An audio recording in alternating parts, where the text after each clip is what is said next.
السلام علیکم جوړ بخیر کاری صحتمند خوښ کراری مشر السلام علیکم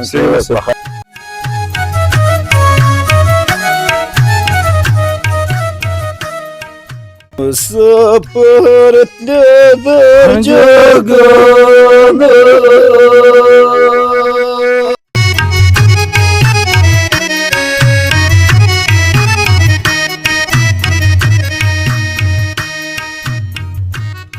داسې د ګڼه خور نه به خامخا ما راوتی ځکه چې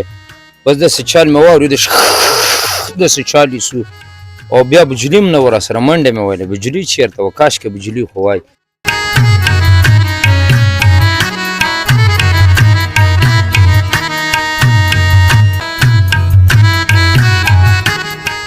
مالګه ده دا مالګه مې راواخیستله او د دغه ماشوم ستونی مثال خرابه ده کوي ټوخی کوي که نه او نور خداتي دوایي موایي نشته که نه او بس دغه ستوني کې ګوته داسې ورکمه او داسې کمه او داسې کمه بس هغه جوړ شي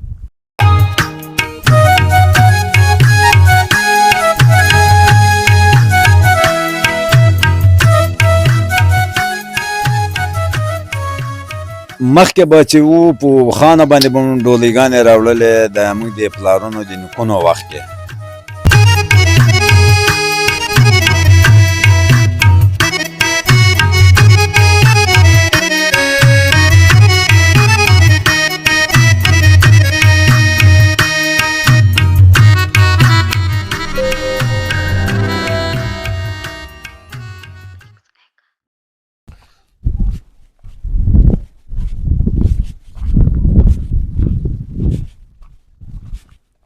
سلامونه کلیوال صاحب مینه او درنښت راغلی یو کوټ ولسوالۍ ته ډاګې ساحې ته دلته تاسو ته د کوچیانو یو کورنۍ د دوی سره غږیږو د کوچیانو په ژوند باندې غږیږو له هغې نه وروسته تاسو ته موږ دا معلوموو چې کوچیان څنګه خلک دي د دوی ناسته ولاړه هغه کوچیان چې د افغانستان په هر ولایت کې ډیر شمیر دي او چې اوس فلحال دغه کور د کوټ په ولسوالۍ کې د کوچیانو په ژوند باندې غږیږو د دوی په سفرو باندې غږیږو چې دوی له یو ځای څخه بل ځای ته په کومو موسمو کې ځي او څه رقم ځي د دوی موسمي تغییر مکان باندې غږیږو کلیوال صاحب زو کورنۍ ته لاندې یو د دوی سره ګورو د دوی سره په د کوچیانو په هغه تاریخي او کلتوري مسایلو باندې بحث کوو غږیږو ورسره تاسې د دوی د انځور وګورئ السلام علیکم جوړ بخیر کاری صحتمند خوښ کراری مشر السلام علیکم بخیر کراری صحت مو ښه ده بخیر کراری ستړي مسئ ماشاءالله ماشاءالله ستړي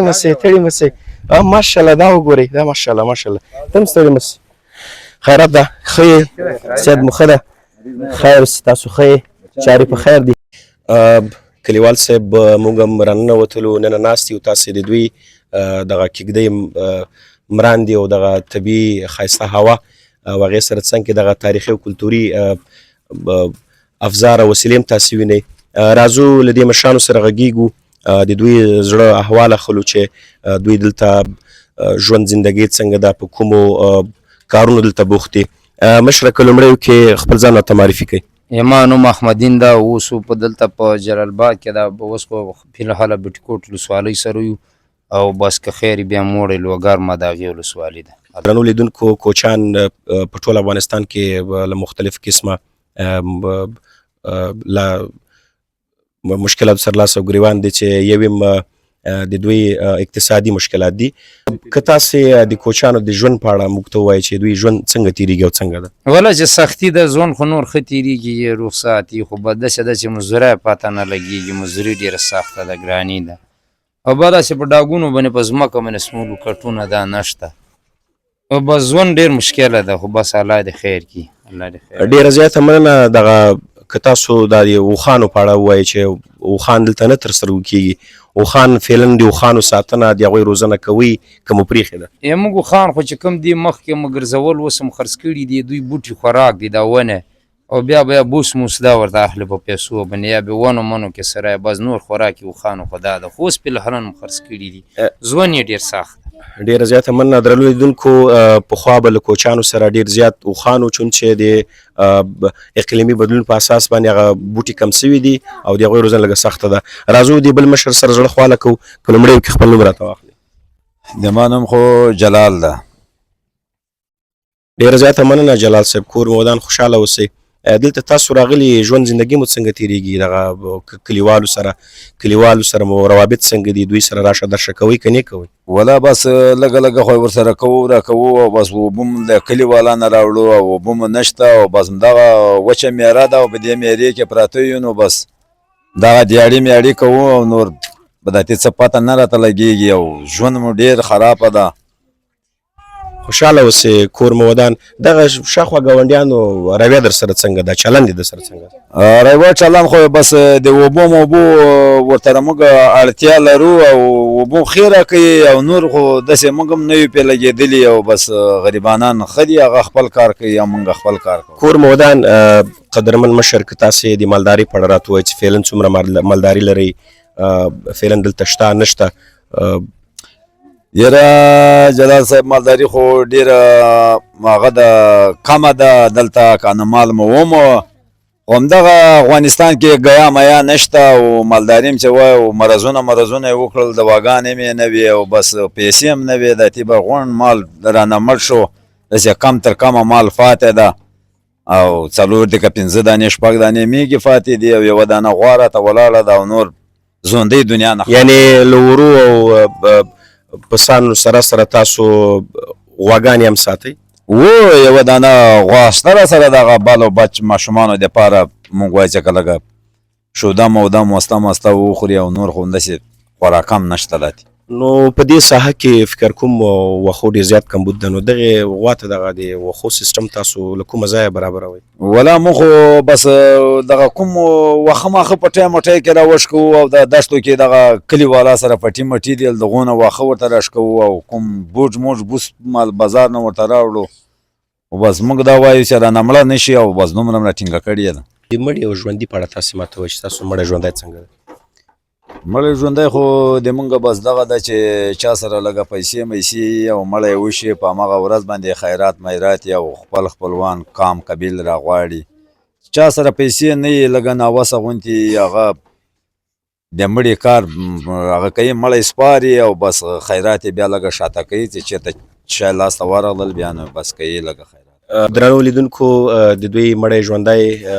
ډېر کوچیان ډېر هیوادوال هغه په دې شکل باندې چې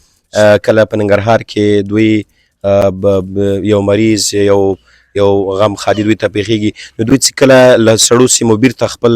کلي ته راځي نو بیا په خپل وار سره هغه د ټولو کورو پوښتنه او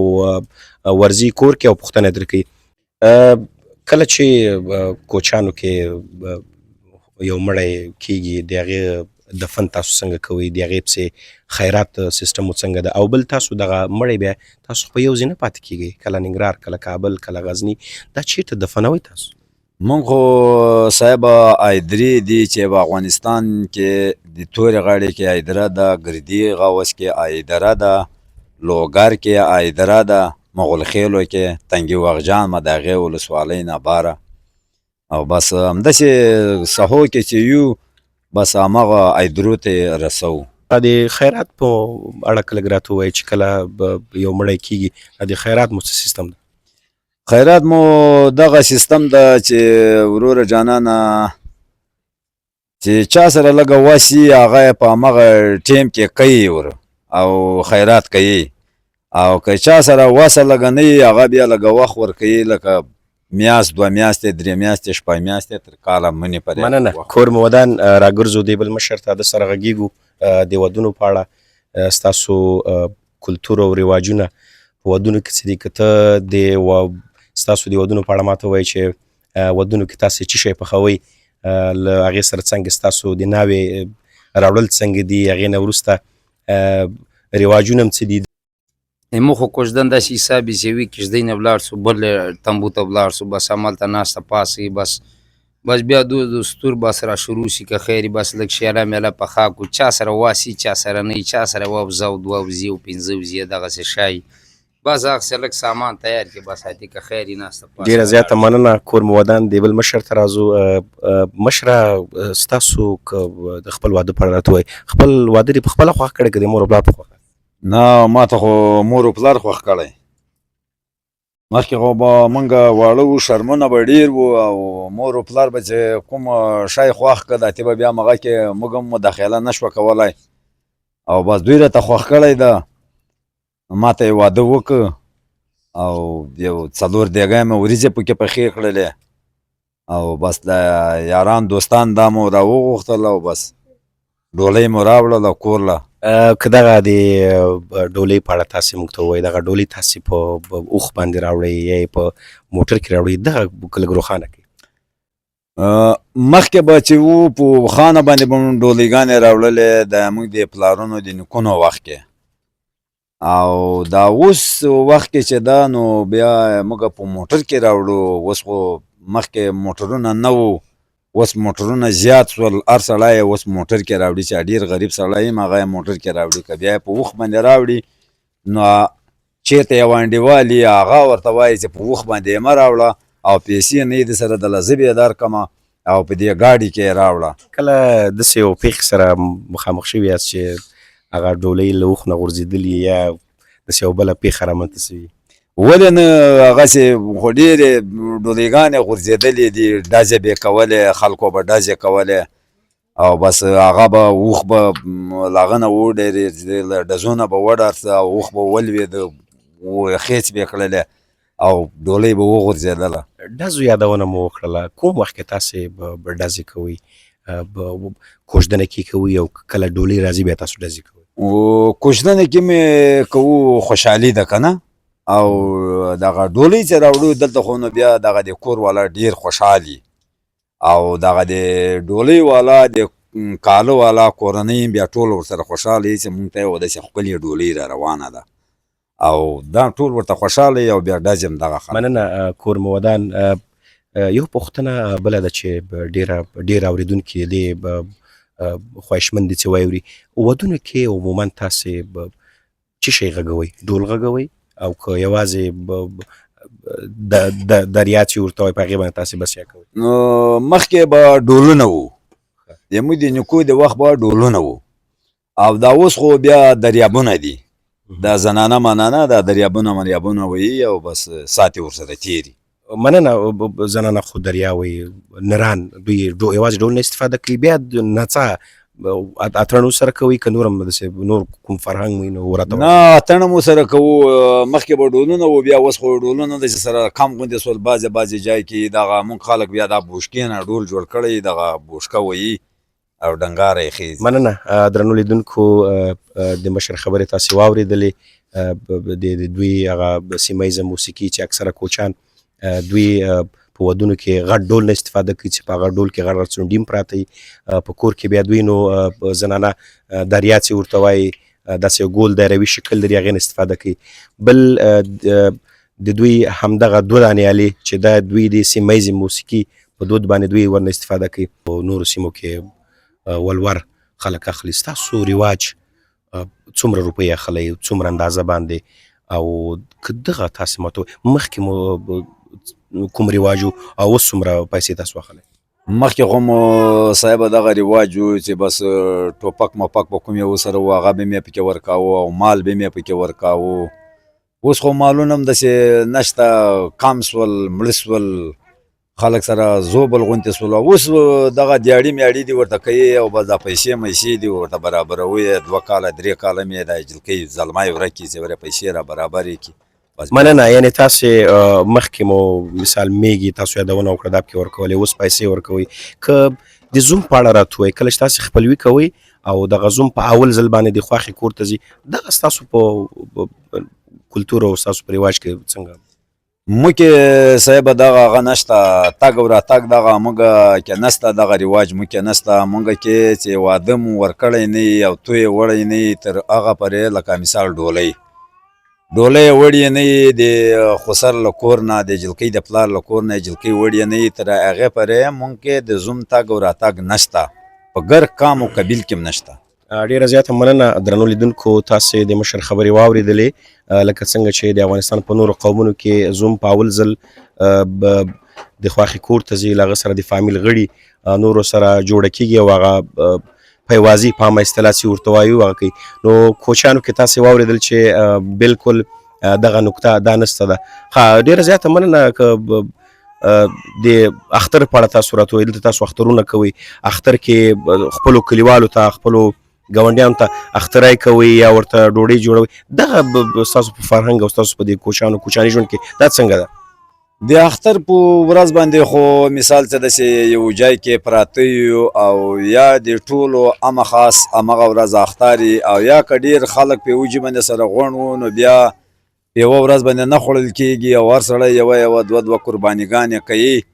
او همغه حلالوو او بس کله یې مونږ ورته کوو او کله یې همغه کوي، لکه 4-5 کوره بیا ورې وکړي او 4-5 کوره یې بیا وکړي او دغه ډوډۍ ټوله په جرګه سره خوري. مننه. مخکې مو یادونه وکړله چې تاسې خادي او خوښي دغه ډول او یو څه بل څه دا تاسو یوازې په ودونو په اختر کې هم تاسې دغه غړانګې چې ډېر خلک یې پېژني کوي، دا تاسو په اخترو کې هم کوئ که په یوازې ودونو کې کوئ؟ نه، په اخترونو کې خو غړانګې نه کوو او په هغه کې کوو، په ودونو کې کوو. ښه، نو که تاسې هغه تېر زلمیتوب او هغه تېر هغه موږ ته را په زړه کې یو داسې لیدونکو ته دواړه په ګډه چې یو وړه غوندې غړانګه وکړي نو ډېر زیات خوند به وکړي او هغه تیر تاریخ او تیر کلتور به ستاسو درانه لیدونکي واوري نو ډېر زیات خوند به وکړي. تاسې هم که دلته راوړاندې سئ ډېر زیات خوند به وکړي. مهرباني. مورې کوچیانو ته مې ورکه، کنډک کنډک مستۍ به خورم چاغه به شمه. مشر مې تر څنګ ناسته، غواړو له ده نه د کوچیانو غړانګې واورو، ډېر خوند به وکړي. نو تر څنګ خو د مشر ناست او داسې به خوشحاله ښکاري خو چې درنه وي نه ګټي، نو داسې نه چې غږ یې درنه ډېر ښایسته سي، نو ته به هم کوشش کوې چې دنه یې ښه وکړي، دا به کوشش راکړي چې دنه ته را ښه غړانګه وکړي. ښه اورئ،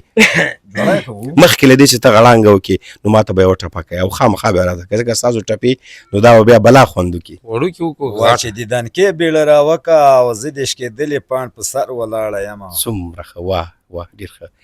وایي مورې کوچیانو ته مې ورکه چې تور اوربل مې د هلمند شمال وهینه. مهرباني، غړانګې مه اورو.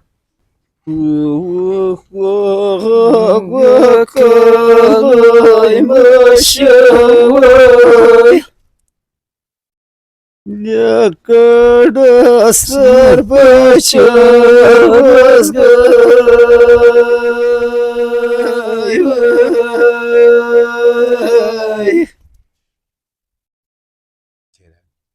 Sure was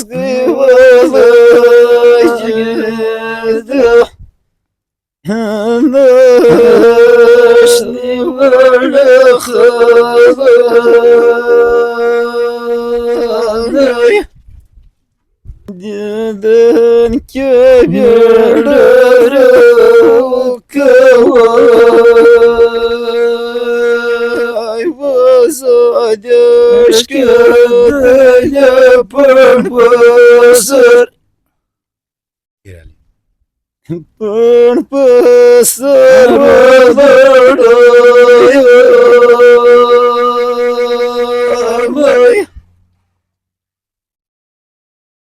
jar jar janan jar maya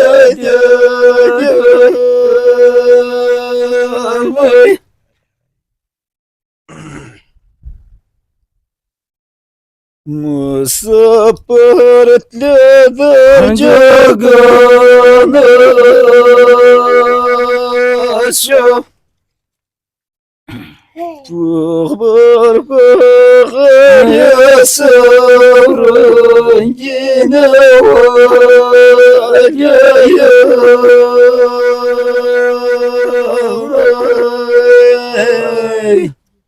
دا مو پخوانی سیستم د پخوانی سندرې دي موږ دا به موږ داسې کولی چې د بس کډې به روانې وي یا به چېرته واده ماده به ووینه بس موږ به چې دا الفاظ کې بس دغه دی خو غږ وکړل وایي ماشه د کډو سر په چروازګۍ ولګېده لکه اوښانو کې به چې لکه اوښانو کې به روان به و همدغه به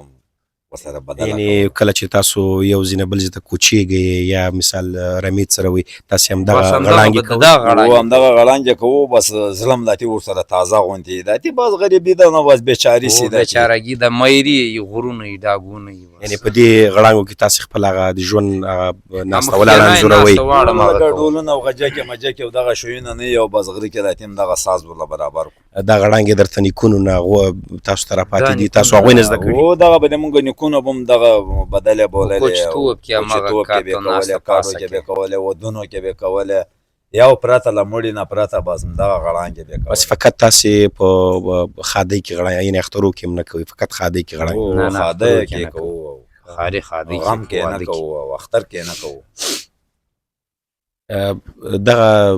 غړانګې په تیر تاریخ نه د دې شاعران یې معلوم دي او که کلتوري او تاسو ته پاتې شوي دي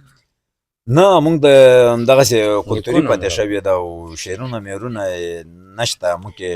دغه لکه د دې تاسو خبرې قطع کوم دلته لکه دا غړانګې دي ویونکی معلوم ده و بس کمو خلکو همدغه زده دي او ډېر یې شوقیان دي خو ورزده کېږي نه ته څه وایې پکې د دې غړانګو زما مطلب دا و چې چا لومړي ځل لپاره ویلي د دې ویونکی معلوم ده او که نه دې ویونکو نو څه معلوم ده خو معلومات یې دا ده چې نیکونو نه راپاتې دي یعنې شعرانو نه غټ تاریخ یې دا ده یعنې به دومره خاص دا تاسو غره کې معلومات لري چې له تاسو ته راپاتې دي او تاسې د راتلونکي نسل ته څنګه انتقالوئ بس مخکې به ټیپونه وو داسې غړانګه مړانګه به یې چې کوله هغه ټیپ نه به یې صوت که او بساتي به هماغه غږوله او بساتي به یې مونږ ته هم غوړکي به وو ښه خوند به یې راکړه داتې به مونږ هم بس غره کې به هم دغه غړانګې کولې مننه یو پوښتنه بله که ماشومتوب ته لږ لاړ سو کله چې تاسې کوچنیان وئ داسې واړه واړه لکه دا مونږ مخې ته چې ناست دي کومې لوبې تاسې کولې مونږ خو لوبې دغه کولې دغه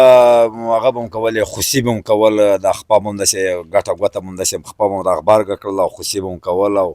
هلته به یوه خوسه وه داتې به هم به داسې په پنجو باندې به هم سره ویل هغه به هم هلته واچوه او هم دلته واچوه یا به دی واچوه یا به زه واچولم او بس دغه به د مونږ لوبه وه زیاتره لوبه به هم همدغه یعنې په دې کې به کومه خوسه چې ورته وایي تاسې وایي هغه به تاسې مثال په مثلا سوځاوو مونږ دومره کوشش کوو چپه کوله به که یوه لوبه ته ووایې چې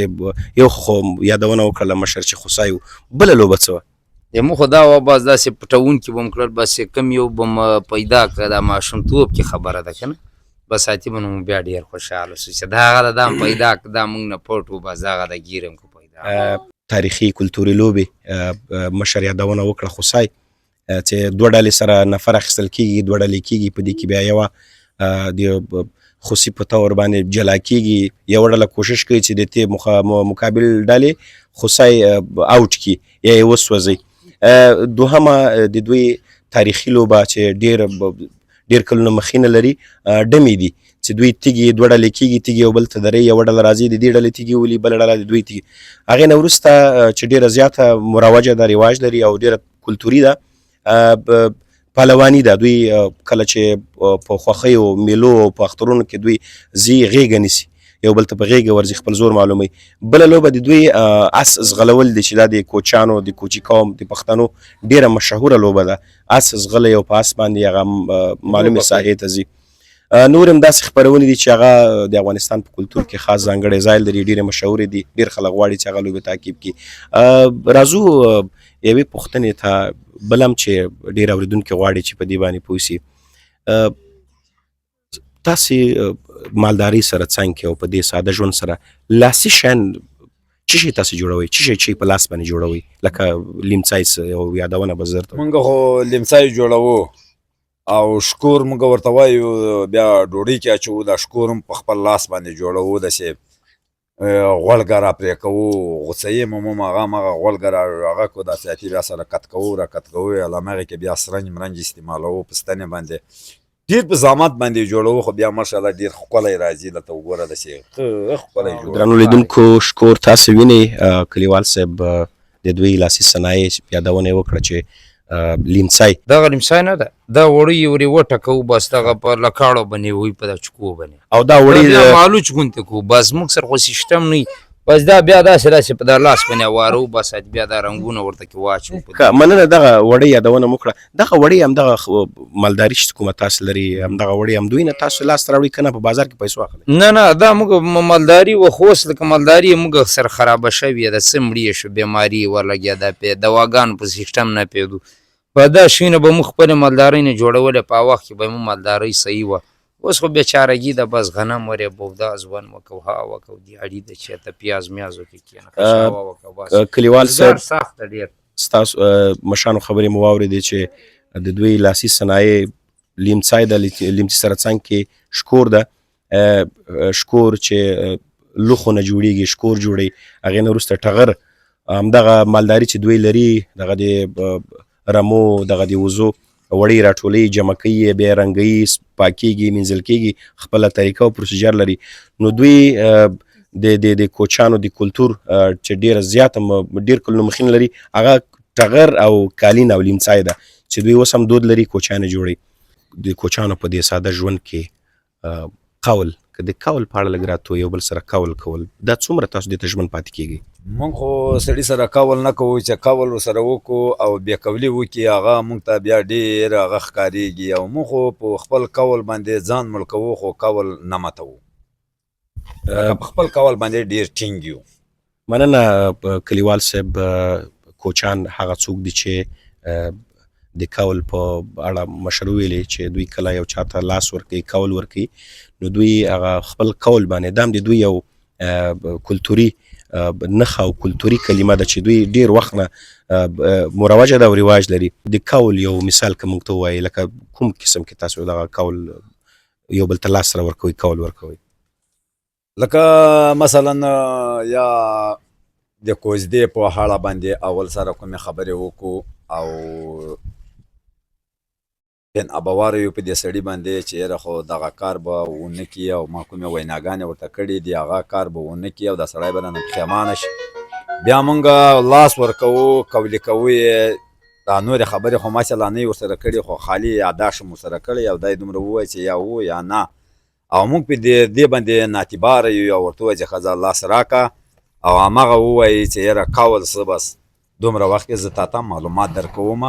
او انشاءالله چې دغه کار به نن داسې کېږي، همداسې د ما هم خوښه ده. خو هغه هم بیا موږ ورسره ژمنه نه کوو، یو لاس تر واخلو، قول تر واخلو،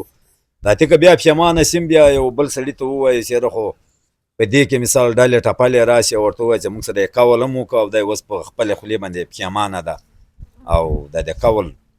موږ په دې کې ګودو، او دی په دې قول باندې موږ راټینګوو. ډېره زیاته مننه. صحي برخه که راته ووایئ، تاسو چې کله مریضان کېږئ څه کوئ؟ تاسې لویان مو مریضان کېږي څه کوئ؟ کوچنیان مریضان کېږي څه کوئ؟ موږ خو کوچنیان چې ناروغه شي داسې هغه زبۍ مۍ موږ ورته وایو، داسې په زړوکي کې داسې وتړي ماشوم، داسې کوي، بس هغه دا موږ چې مریضان سو به دا زوز موز دا راوشکو سفرازغی دا هم دوایي ده. نو دغه زبۍ تا یادونه وکړه چې دا معلوم کس وي که هر سړی دا زبۍ ګوري؟ نه دا موږ د پخوانۍ زنانه چې کومې دي دا دغه کار کوي، دا نور کسان یې نشي کړی، داسې دغسې زړوکي تاو که که نه د مرۍ نه بس داسې نیغ نیغې کوي، هغې ته موږ زبۍ وایو. نو بیا خدای پاک ټیک ټاک یو سره، که نور بیچاره ځوان دی، موږ خو بس په غرو په میره کې ګرځه، ډاکټر نه یي، معلومات نه کېږي، دراک نه یي، ښار نه یي، په غار کې ووسو، په داشتو کې ووسو. بس مشره که تاسې د صحت په اړه راته ووایئ چې کله مریضان کېږئ چېرته ځئ، څه کوئ، څه خورئ، کورنۍ دوا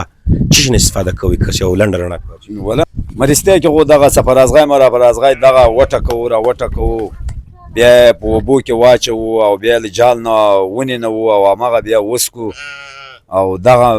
مږه جوړوي، او ګولۍ له موسه نه کېږي، بازار رانه لرې، او دغه ماشومان چې دي دغه بیا دغه ستونه یې بند سي، بیا همغه ستونې کې ګوته وراچوو، یوه یې کته کړو، بیا یې پورته کړو، بس هسې یې الله پاک جوړ کړي ورسره. اډې په کوم وخت کې تاسو د اډې جګوئ؟ که تاسو یې عملاً موږ ته وښایئ ډېره به ښه وي. اډې خو په داسې وخت کې راځي چې یا ماشوم زکام نیولی، او سینه یې خراب وي، زیګاره دا یې خراب وي، او کوي ټوخی، او دغلته یو دوه زبۍ لري، دغه ستوني کې وړاندې یو دوه داسې زبۍ دي کونډه غوندې، هماغه داسې سره ټکر کېږي، بیا موږ مالګه راخلو، راسه وجه بیا دغه خلوځه دغه ستونې کې داسې په دې مالګه باندې ګوته ورته مالګه ده دا مالګه مې راواخیستله او د دغه ماشوم ستونی مثال خرابه ده کوي ټوخی کوي که نه او نور خو داتې دوایي موایي نشته که نه او بس دغه ستوني کې ګوته داسې ورکمه او داسې کمه او داسې کمه بس هغه جوړ شي ما د خپله د بیماري د موریکا او ملاریا موریکا نه راشوته مطلب دوایي به مې وکړله لږ چېرته به شی لاسه راغلو خو مغه کار نه راکاوه خو چې بیا مې د خپل کوچاني الفاظ کې د پوستکي چې کوم واغوستو دا بیا غیر بیرته ما امریکا په سترګو هم نه د لیمونو بیا دا استعمالو داسې ته به وي ډاکټر ته به لکه لاره ماره نه وایه بره سختي شوه کومه نسخه دوا به م راوړله بس مغه به کار ونه کړو خو دا پوستکي ما په سخشن خپل استعمال کړی چې دې امریکا د وجود نه تاو راباسي دا دومره قوي شی دی د کوم مال پوستکي نه دا استفاده د کوئ؟ چیرلی و لکه غوا ما شوه دغه شوه و د میږې نه د غوا شوه او د چیرلی شو بزه موږ ورته وایو تاسو ورته څه وایو دغه پوستکی چې تاسو استفاده ترې کوئ خپله د ماله لالوئ که یا یې له بل جینه لاس راوړئ؟ دا یا چېرته بل انډیوال ته لاس ونیسو یا مغه پسه خو نو بس خامخا تې مجبور شي سړی نو نه لالیه بیا یا به خپل پسه نه وباسي دا دوه خبرې خو شته یا به بل چا نه اخلي په پیسو یا همداسې په هغه باندې لکه په سوال باندې شي پیسې را سره نشته نو بس داسې کار دا ما په خپله لیدلی چې ما استعمال کړی په ټوله کې مثال لکه په عامو خلکو کې شکر اچ پایلوري نور امراض ډیر زیات دي تاسو اکثره په آزاد طبیعت کې ژوند کوئ یو ځینه بل ځای ته سفرونه کوچ کوئ په عمومي ډول کومه ناروغي تاسو کې ډیره پیدا کیږي که لنډ راته ووایئ ولا موږ ته خو دغه هغه ډیره پیدا کیږي دغه ملاریا او موریکا موږ ته ډیره پیدا کیږي کلیوال صاحب اکثره کوچان چې همیش دوی په سفر کې او دوی په آزاد طبیعت کې له ښایسته او تازه هوا استفاده کوي نو په دوی کې دغه اکثره عامې ناروغۍ دا ډېرې کمې پیدا کیږي مشر یادونه وکړه چې په دوی کې ملاریا موریکا دې نه علاوه دغه کومې ناروغۍ چې دي شکر زیړی بلډ پریشر فشار ناروغي دا دوی کې ډېرې کمې دي یوازینی علت یې همدا ده چې دوی اکثره د غوا لبنیات شوده مسته کوچ غواغوړي دې ونه استفاده کوي نو دوی مرضونه په همدې اساس دوی کې ډېر کم دي کلیوال صاحب او درنو دوستانو لکه څنګه چې د کوچانو ژوند ساده ده همداسې خوراکونه هم ساده دي دوی اکثره وخت د غوړو په ځای شحم او وازدن استفاده کوي نو یوازینی علت دا هم کیدای شي چې دوی ډېر کم مریضېږي او دغه طبیعي وازد او شحم نه استفاده کوي او په همدغه خوراکو کې نو ډېر کم مریض خوراکونه همیش تاسې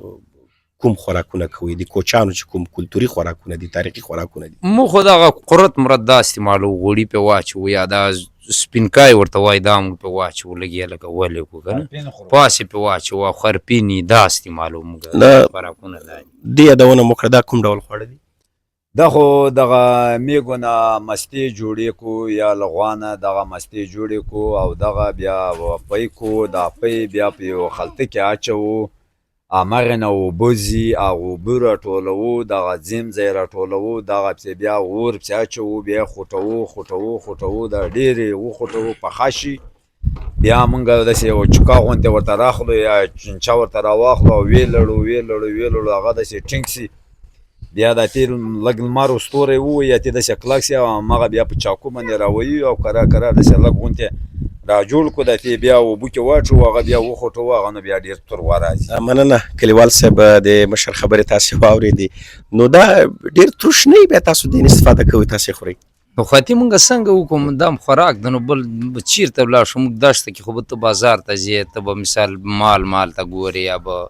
خر مار ته ګورې دې ته به ګورې ته به دا پردي پاس نه مننه درنو لیدونکو د کوچانو کلتوري خواړه مروج خواړه کورت دي لکه څنګه چې مشر یادونه وکړه د غوا غوړي دي له هغې نه وروسته دوی د غوا په غوړو کې اوړه سره کوي چې ډېری خلک یې تورنجه بولي پوڅه دوی ډېره زیاته خوري چې ډېر اکثره کوچان استفاده ورنه کوي بل د ډوډۍ په اصطلاح چې له وړو نه جوړېږي پاس دي دوی اکثره وخت کې پخوي نو دوی په کوچانو په ژوند کې پاس ډېر مروج دي نو مننه